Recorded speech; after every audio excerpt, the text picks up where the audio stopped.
आइए हम प्रार्थना के साथ चलेंगे। परमेश्वर पिता, हम तेरा धन्यवाद करते हैं, जो भी वचन तूने मेरे मन में दिया है प्रभु जी, हमें बताने के लिए सहायता कीजिए। और अभी से लेकर आगे के सारा समय को हम तेरे हाथ में सौंपता हूं। हालेलुया। मैं वही बोलूं जो तू चाहता है, और आगे के सारा समय आपके हाथ में सौंपता हूं। प्रभु यीशु के नाम से मांगता हूं, आमीन। हालेलुया। एक बार जोर से सभी लोग बोलिए, हाथ उठाकर हालेलुया। हालेलुया। जहां तक प्रभु की ये स्वर की आवाज है, ये सामर जहां तक जाती है, याद रखिए वहां तक शैतान को परेशानी बढ़ जाती है। और आज का जो विषय है, सब्जेक्ट है, हालेलुया, आज का जो सब्जेक्ट है कि शैतान आपके घर में क्यों आता है। हालेलुया। बाइबल कहती है कि आपका पाप, आपका गुनाह पर शैतान को आमंत्रित करता है। हालेलुया। आपका पाप, आपका गुनाह शैतान को न्योता देता है। हालेलुया। याद रखिए, और शैतान का सब लोग जानते हैं, शैतान का एक नाम नहीं है, शैतान के बहुत से नाम हैं। बाइबल कहती है कि शैतान का नाम है धोखेबाज, धोखा देने वाला। अपने को जांचिए कि अगर हम किसी को धोखा दे रहे हैं तो सोच लीजिए आपके अंदर एंट्री हो चुका है शैतान का। शैतान का और नाम है इब्लीस। हालेलुया। शैतान का नाम है पुराना अजगर। शैतान का नाम है झूठों का पिता। हालेलुया। शैतान का नाम है लूसीफर, जो लूसीफर को कहा जाता है कि सारे दुष्ट आत्माओं का मालिक। हालेलुया। और एक और नाम है शैतान का, एक और नाम है बाल जबूल। क्या नाम है? बाल जबूल। जब मैं मरकुस सुसमाचार पढ़ता हूं तो उसमें ये नाम दिखाई पड़ता है। हालेलुया। तो शैतान का एक नाम है बाल जबूल। और बाल जबूल का मतलब क्या होता है? बाल जबूल का मतलब होता है मक्खियों का राजा। समझ रहा है? बाल जबूल का मतलब क्या होता है? मक्खियों का राजा। और मक्खी का मतलब समझ रहे हैं? मक्खी कहाँ रहती है? अगर आपके घर में मक्खी आ रही है तो याद रखिए आपके घर में गंदगियां है, आपके घर में मक्खी का एंट्री है, तो इसका मतलब है कि आपके घर में कहीं ना कहीं गंदगी है। हालेलुया। हालेलुया। जब तक गंदगी आपके घर में नहीं होगा, मक्खी आपके घर में प्रवेश नहीं करेगी। हालेलुया। यानी मक्खी आपके घर में आ रही है, इसका मतलब यही है आपके घर में कहीं ना कहीं गंदगियां है। हालेलुया। बाइबल, हालेलुया, जब हम अय्यूब के जीवन को देखते हैं, हालेलुया, हालेलुया, अय्यूब के जीवन को देखते हैं, लेकिन अय्यूब के घर में, हालेलुया, मक्खी नहीं है। कारण क्या है कि अय्यूब के घर में गंदगी नहीं है, अय्यूब के जीवन में मक्खी नहीं है। हालेलुया। इस कारण क्या है? अय्यूब के घर में मक्खी का मतलब शैतान और गंदगी का मतलब पाप। अय्यूब के जीवन में 4 चीज है, याद रखिएगा। अय्यूब के जीवन में 4 चीज है। अगर आपके जीवन में ये 4 चीज हो जाए तो सोच लीजिए, हालेलुया, आप दुनिया का सबसे खजाना, सबसे बड़ा खजाना आपके हाथ में होगा। तो इस अय्यूब के जीवन में 4 चीज था। यही कारण था कि उसके घर में मक्खी नहीं है। मक्खी का मतलब, हालेलुया, हालेलुया, शैतान नहीं है।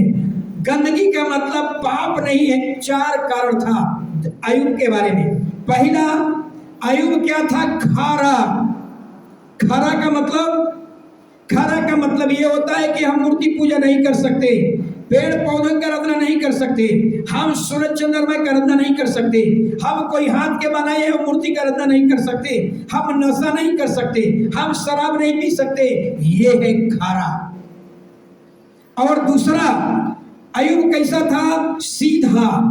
अय्यूब सीधा था। सीधा का मतलब उसके मन में किसी के प्रति द्वेष नहीं है, उसके मन में किसी के प्रति नफरत नहीं है। हालेलुया। सबको एक अच्छा दृष्टि से देखता है, सबको देखता है अच्छा है, किसी को बुरा नहीं कहता। यह है सीधा। और तीसरा था, हालेलुया, परमेश्वर का भय मानने वाला। और चौथा था पाप से दूर, बुराई से दूर रहने वाला, यानी किसी का निंदा बुराई करने वाला नहीं, न बुराई के निकट जाने वाला। यही 4 कारण था। इसलिए बाइबल कहती है, अय्यूब 1:10 पढ़ लीजिए। क्योंकि उसके पुण्य हाँ खरा और सीधा, हाँ मेरा भय मानने वाला, हाँ और बुराई से दूर रहने वाला, हाँ, मनुष्य और कोई 1:10। क्या तूने उसकी हाँ और उसके घर की हाँ और जो कुछ उसका है हाँ, उसके चारों ओर बाड़ा नहीं बांधा। हालेलुया। देखिए, परमेश्वर शैतान अय्यूब के घर गया था नाश करने के लिए, लेकिन अय्यूब के घर में गंदगी नहीं था। यही कारण था कि उसके घर में मक्खी नहीं गई, यानी शैतान उसके प्रवेश नहीं कर पाया। अय्यूब के बारे में कहता है, क्या तूने उसको, उसके घर को और जो कुछ उसका था चारों ओर से बाड़ा नहीं बांध दिया? यानी शैतान अय्यूब के घर गया था नाश करने के लिए, लेकिन शैतान कह रहा है कि अय्यूब को, अय्यूब के घर को, अय्यूब को, संपत्ति को तूने बाड़ा से क्या किया है? घेर रखा है। हालेलुया। अगर आपके जीवन में अगर ये 4 बातें हो जाए तो समझ लीजिए आप स्वर्ग दूत से घिरे हुए रहेंगे। कौन सी 4 बातें? आप खड़ा बन जाइए, आप सीधा बन जाइए, आप परमेश्वर का भय मानने वाला बन जाइए और बुराई से दूर रहने वाला हो जाइए। याद रखिए, अगर ये 4 चीज आपके जीवन में आ जाए तो अय्यूब के जैसा आपके घर की सुरक्षा, आपके परिवार की सुरक्षा और आपका जो कुछ है सब स्वर्गदूतों के द्वारा प्रोटेक्शन मिलेगा, सुरक्षा मिलेगी। कितना बड़ी बात है, सोच लीजिए। हालेलुया। आप सभी को मालूम है, हालेलुया, जितने सच्चे मसीही हैं, सच्चे जितने मसीही हैं, उनका हालेलुया रक्षा स्वर्गदूतों की ओर से है। दुनिया का सबसे महान सुरक्षा आपके पास है अगर आप परमेश्वर का भय मानते हैं। हालेलुया। आपकी सुरक्षा कोई फिजिकली बॉडी से नहीं है, आपकी सुरक्षा स्वर्ग से है, स्वर्गदूतों के द्वारा। Hallelujah, hallelujah. बाइबल भजन संहिता में लिखता है, यहोवा के डरवैयों को चारों ओर से उसका दूत घिरे रहता है। किसको? जो परमेश्वर का भय मानता है। आपको हम यहाँ प्रचार कर रहे हैं, हमको हमारे आसपास कोई चीज दिखाई नहीं पड़ती है, लेकिन हम जानते हैं कि परमेश्वर का दूत हमारी और आपका चारों ओर सुरक्षा किया हुआ है। आप जानते हैं ना, एक स्वर्गदूत ने कितना असुरियों को मारा था? हालेलुया। याद है, एक स्वर्गदूत ने, हालेलुया, जब यरूशलेम को पूरा असुरियों ने घेर लिया था, हालेलुया, हालेलुया, हिजकिय्याह उस समय राजा था। हिजकिय्याह और इतना बड़ा चिट्ठी लिख करके दिया था। उस समय राजा कौन था? असुर का सेनाहरीब। सेनाहरीब इतना बड़ा चिट्ठी लिख करके दिया था, तेरे मंदिर में, यरूशलेम के मंदिर में जितने सोना चांदी के पात्र है सब मेरे पहुंचा दे। तू घिर चुका है, हालेलुया, तुम्हारी आजादी खत्म हो चुकी है। लेकिन हिजकिय्याह राजा ने क्या किया? वो चिट्ठी लेकर के परमेश्वर के भवन में गया और परमेश्वर के संदूक के सामने चिट्ठी को पसार दिया। रात भर रो रो करके प्रार्थना किया। क्या कहता होगा? सोचिए क्या कहता होगा? हम तलवार, हमारी लड़ाई तलवार और भाला से नहीं है। याद रखिए, हमारी लड़ाई प्रार्थना से है। हम प्रार्थना में पराजय करते हैं किसी को। हमारी लड़ाई आत्मिक है। हम बॉडी से लड़ाई नहीं करते, हम शरीर से लड़ाई नहीं करते, हम तलवार भाला से लड़ाई नहीं करते। हिजकिय्याह लड़ाई करने के लिए सेना को तैयार नहीं किया, सेना को तैयार नहीं किया। वो चिट्ठी लेकर के प्रभु के भवन में गया, वाचा के संदूक के सामने रख दिया और पूरा रो रो करके प्रार्थना करने लगा। क्या कहता होगा? यही कहता होगा, हे परमेश्वर, आज तेरा देश जो है आज खतरे में है। मेरे पास सेना नहीं है कि मैं उससे लड़ सकता हूँ। हालेलुया। और सुबह में जब हिजकिय्याह क्या देख रहा है कि एक स्वर्गदूत ने, जितने यरूशलेम को लोग घेरे हुए थे, 1,85,000 की लाश पड़ी हुई थी। रात में प्रार्थना और सुबह में उत्तर। वाह, ऐसा है हमारा परमेश्वर। सोचिए कितना बड़ी प्रोटेक्शन, सुरक्षा है। हालेलुया। किसका? जो परमेश्वर का भय मानता है। ना आवाज आई, ना कोई आवाज आया, ना लहू बहा। सोचिए 1,85,000 के लाश पड़ा हुआ था। न आवाज और न लहू बहा, न भाले की आवाज, न तलवार की आवाज, न लाठी की आवाज, कुछ भी आवाज नहीं, केवल लाश पड़ा हुआ है। रात की प्रार्थना और सुबह में उत्तर। ऐसा है हमारा परमेश्वर। हालेलुया। इसलिए एक और वचन पढ़िएगा, जकरिया 2 अध्याय 5 वचन निकाल लीजिएगा। इसलिए बार बार मैं कहता हूं, दुनिया का सबसे बड़ा सुरक्षा किसके पास है? आपके पास है। और आपकी सुरक्षा स्वर्ग से है। हालेलुया। इसलिए एक स्वर्गदूत की ताकत इतनी है, अगर आपको आसपास में अगर 10 स्वर्गदूत घेर लिया हो तो सोच लीजिए आप कितने परमेश्वर के दृष्टि में आदरणीय हैं कि आपका प्रोटेक्शन कौन कर रहा है? स्वर्ग से हो रहा है। हालेलुया। जकरिया 2:5। यहोवा की यह वाणी है, हाँ, कि मैं आप उसके चारों ओर हाँ, आपकी सी शहरपनाह ठहराऊंगा। हालेलुया। अब देखिए जकरिया के द्वारा परमेश्वर क्या कह रहा है? कहता है कि जो परमेश्वर का भय मानता है उसको चारों ओर से आग का दीवार क्या करता है? ढाल बन जाती है। सोचिए जरा, यानी कहता है कि जो खुदा का भय मानता है उसको आग का शहर बना, यानी आग से चारों ओर से घेर लेता है ताकि कोई शत्रु उसमें प्रवेश न कर ले पाए। हालेलुया। और ऐसा ही सुरक्षा किसका था? अय्यूब का था। शैतान पहले आया अय्यूब के संपत्ति को नष्ट कर दे, लेकिन शैतान परमेश्वर के पास कहता है कि तूने अय्यूब को, अय्यूब के घर को, अय्यूब का जो कुछ था तूने बाणों से घेर दिया है। सोचिए, यानी जब आपके घर में गंदगी नहीं है तो याद रखिए आपका प्रोटेक्शन स्वर्ग से, स्वर्गदूतों के द्वारा होगा।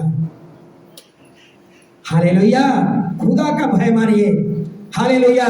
जिंदगी में कभी आपको हालेलुया दुख के कारण आंसू बहाने की जरूरत नहीं पड़ेगी। हालेलुया। एक और बाड़ा है।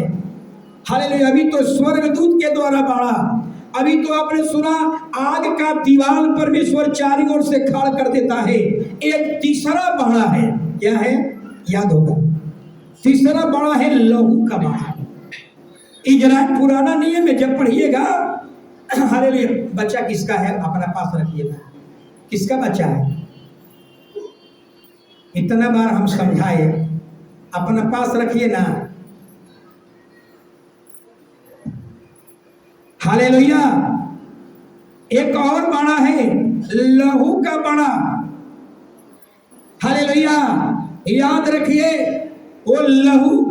हालेलुया। पुराना नियम में देखिए, जिस दरवाजे पर लहू लगा दिया गया, नाश करने वाली आत्मा, मृत्यु में डालने वाली आत्मा उस लहू के निशान को पार नहीं कर पाई।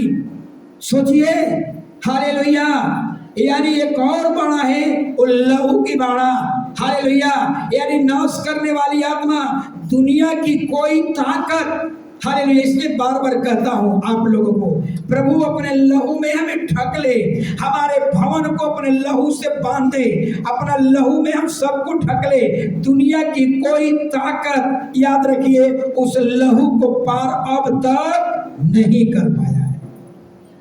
हालेलुया। 3 तरह का प्रोटेक्शन। पहला स्वर्गदूत का घेरा, दूसरा आग का शहर बना, तीसरा लहू का घेरा।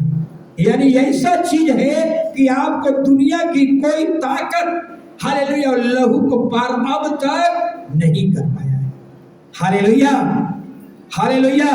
तो याद रखिए, अगर आपके घर में अगर मक्खियां आ रही है तो इसका मतलब यही है आपके घर में गंदगी है। क्या इस बात से सहमत आप लोग हैं?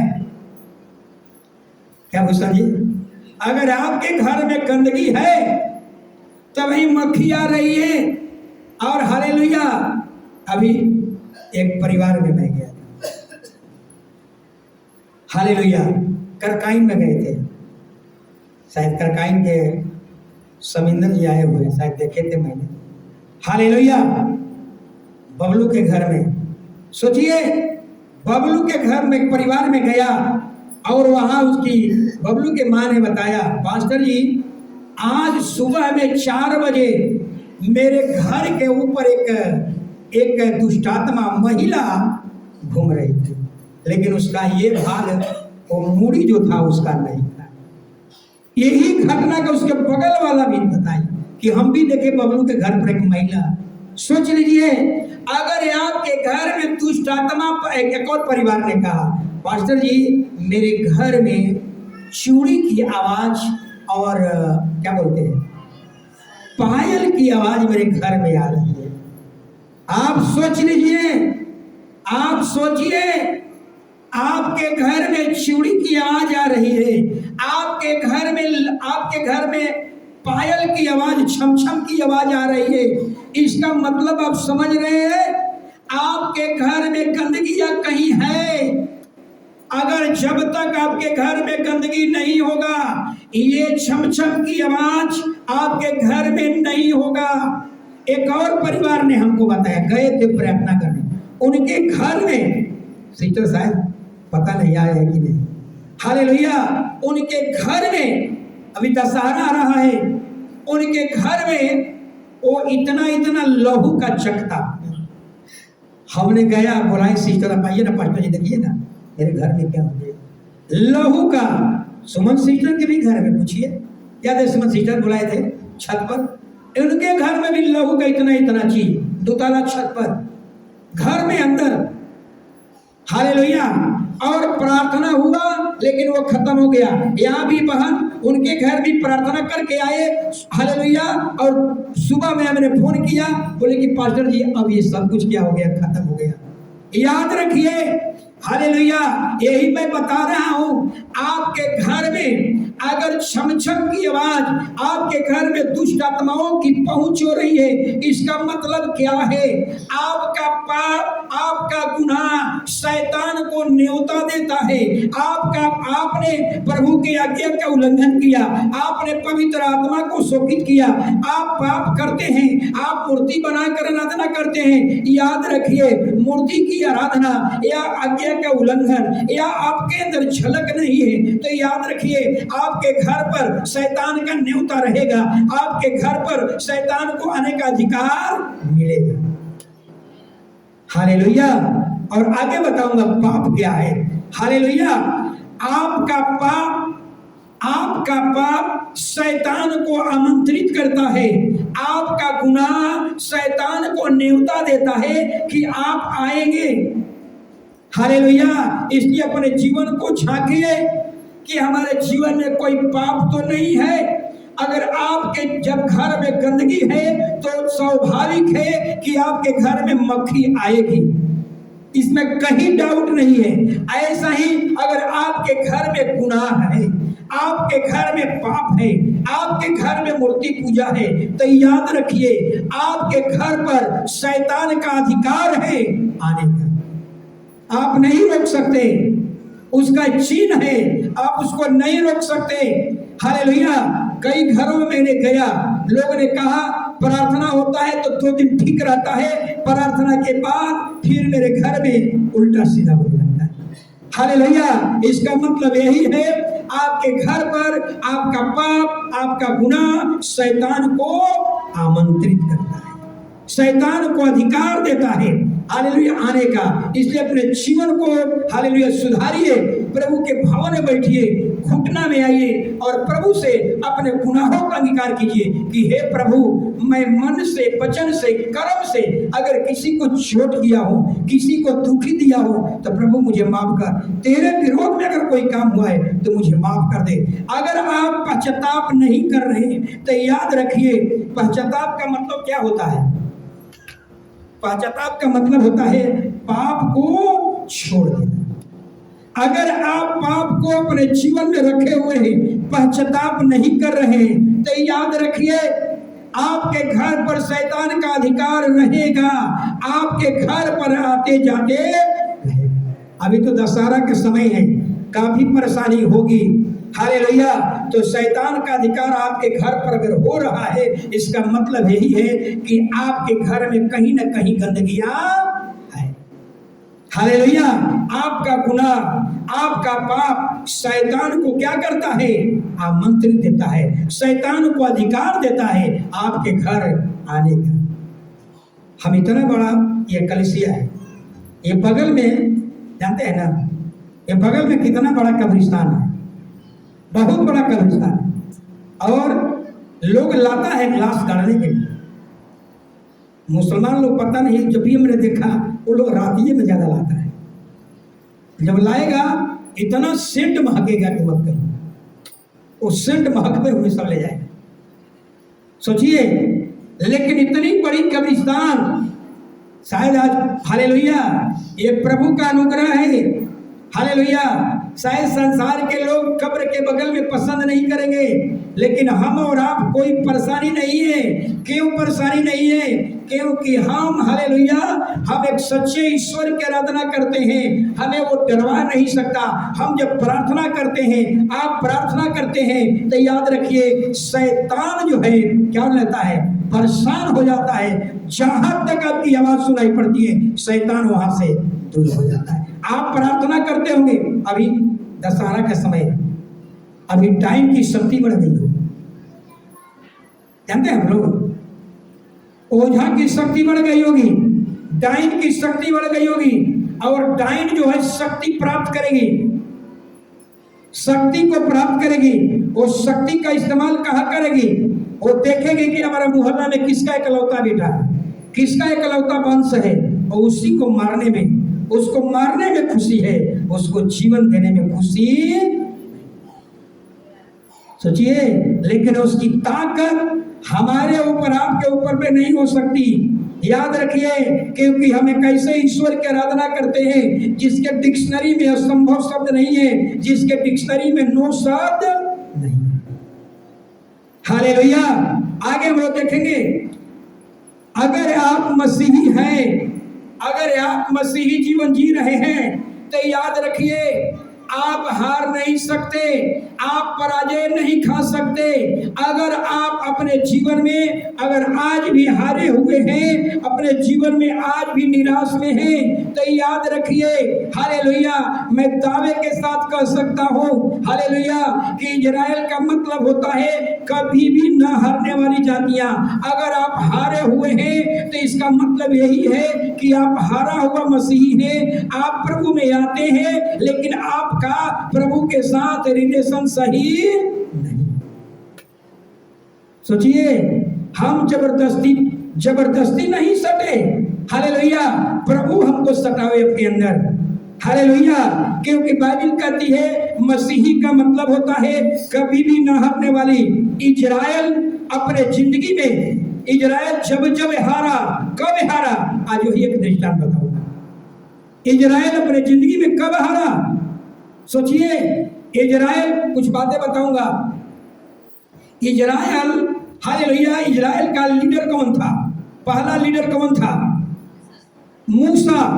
और मूसा के मृत्यु के बाद यहोशू को लीडरशिप मिला, और यहोशू ने यरदन पार करा करके, हालेलुया, कनान देश में लेकर गया।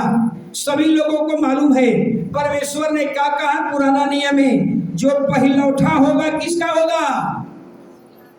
जो पहिलौठा होगा किसका होगा?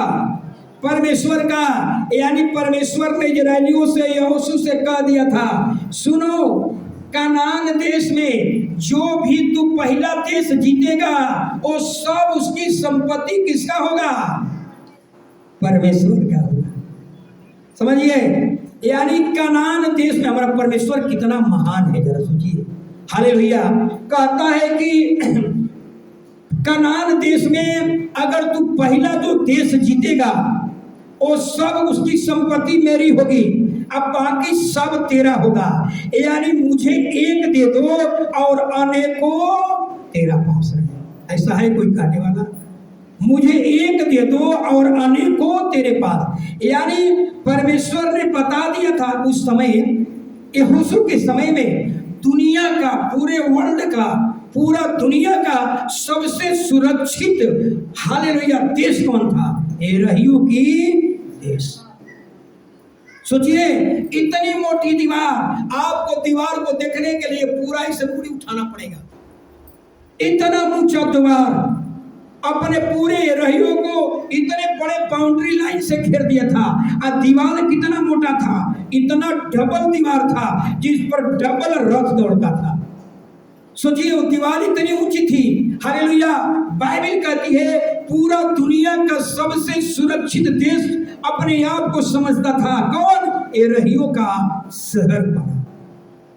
सोचिए, बाइबल कहती है हालेलुया, कोई अपने देश को कितना भी सुरक्षित क्यों न समझ ले, अगर उसके जीवन में उस देश में अगर प्रभु का वचन नहीं है वो सुरक्षित नहीं। हालेलुया। तो परमेश्वर ने बताया एरहियों की शहर पनाह को कैसे जीतना है, तरीका बताया। ये दीवार इतनी ऊंची है, सोचिए, जरा समझिए, हम उसको दीवार को तोड़ेंगे नहीं, हम उस दीवार को धक्का नहीं मारेंगे। जरा समझिए, आप अगर सच्चे ईश्वर से मोहब्बत करते हैं तो याद रखिए, हमारी लड़ाई तलवार भाला से नहीं है, हमारी लड़ाई प्रार्थना से है। हम प्रार्थना में आपको पराजित करेंगे, हम प्रार्थना में हम जीवंत होंगे। हालेलुया। परमेश्वर ने एरहियों को जीतने के लिए तरीका बता दिया। देखो, इतनी मोटी दीवार है जिस पर डबल रथ दौड़ता है, एक रथ इधर से एक रथ इधर से, और रथ दौड़ दौड़ करके लोग अपने देश की रक्षा कर रहे थे। इतना सुरक्षित देश। हालेलुया। परिणाम क्या होगा? परमेश्वर ने कहा सुनो, 6 दिन तक ये शहर को क्या करना है? एक चक्कर काटना है। 6 दिन तक एक चक्कर काट करके छोड़ देना है, और 7वां दिन 7 चक्कर काटेगा और जोर से जय जयकार होगा। जय जयकार करोगे, अपने आप ये दीवार क्या हो जाएगी?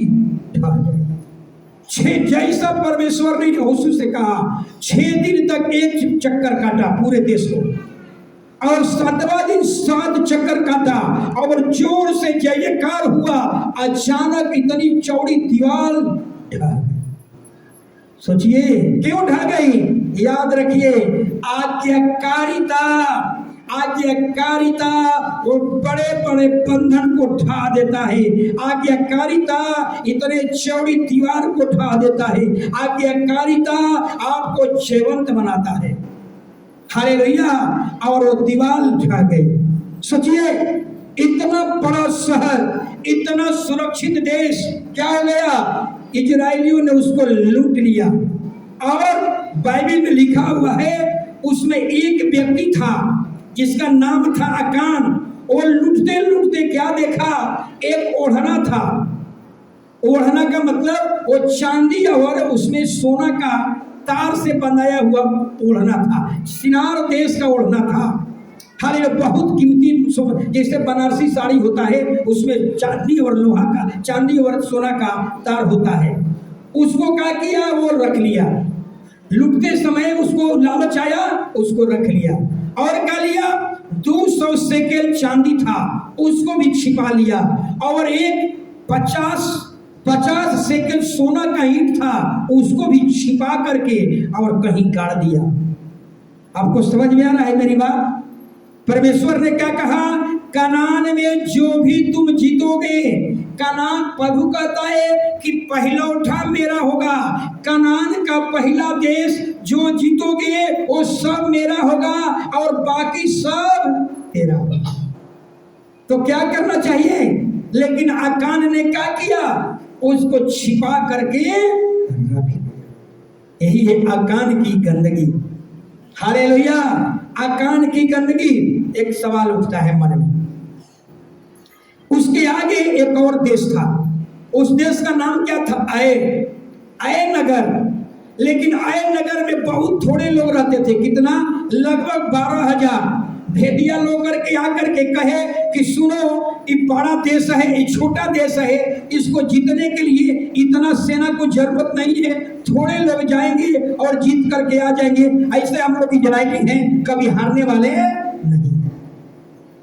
छोटा देश को गए जीतने के लिए और वहां से पीठ दिखा करके वो लोग इतना मार मारा, पीठ दिखा करके भागते चले आए।